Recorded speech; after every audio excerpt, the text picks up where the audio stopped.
Today I want to talk about the bird dog exercise and really talk you through the correct form so it could be an effective whole body exercise for you. We'll start on all fours. One little tip before we get started, if you need a feeling iffy here because they're on the ground, either put a towel under or a blanket, or you can make a little fold into your mat, and so you have built-in extra cushion there.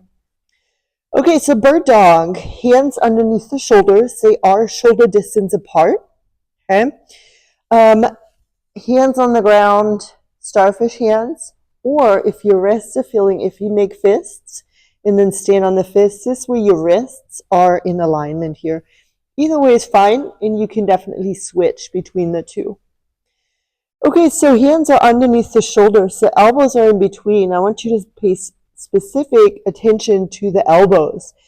We want to unlock those elbows, so not locking them out into hyperextension, but a little micro bend so that the muscles are actually doing the work instead of the joint. Okay? Now, keeping those elbows bent, we're going to lightly press into the ground, and that turns on all those muscles around the shoulder blades, those rotator cuffs, and other muscles that support the shoulder joint. So instead of hanging on the shoulders kind of like this, we want to engage, right? So pressing the ground away. So all those muscles are working. Now, the neck stays in alignment. So our eyes are somewhere on the ground, kind of maybe between the index fingers or between the thumbs. You want to avoid looking up or tucking the chin into the chest, right? So the neck really likes to be aligned with the rest of the spine here. Abs are engaged, so we're pulling the abdominal muscles up towards the spine. We're not rounding the back, but we're simply staying in a supported and neutral position.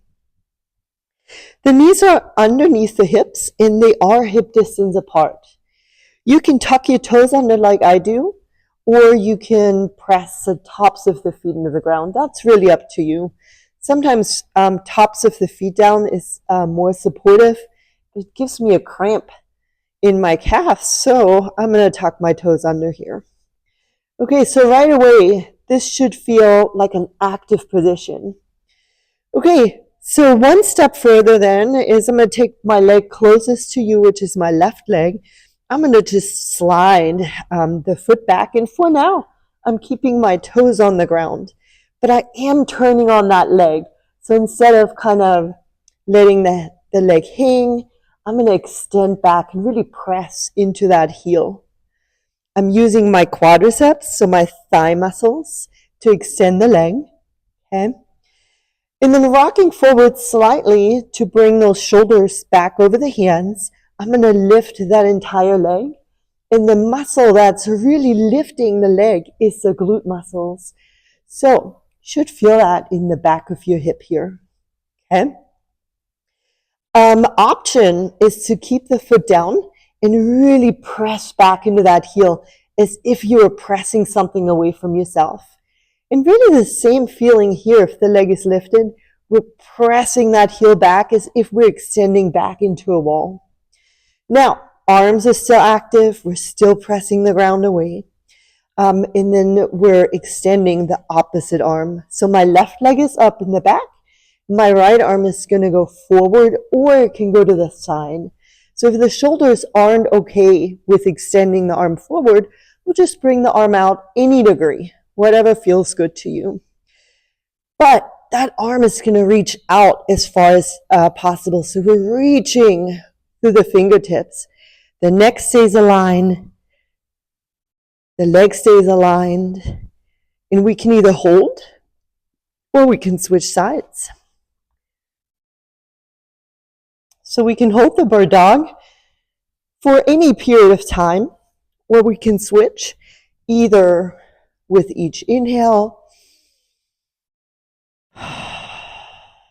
releasing on the end of the exhale, and then let the next inhale carry you to the other side. always looking for that aligned and strong position. So really you should feel almost every muscle in your body here. By pressing through the heel, the foot is in dorsiflexion, which means we're pulling the toes up towards the knee. And that turns on those muscles on the front of the shin. Anterior tibialis, balancing out the strength of the calf muscles. Good. So now you know how to do an effective bird dog exercise. Thanks for watching.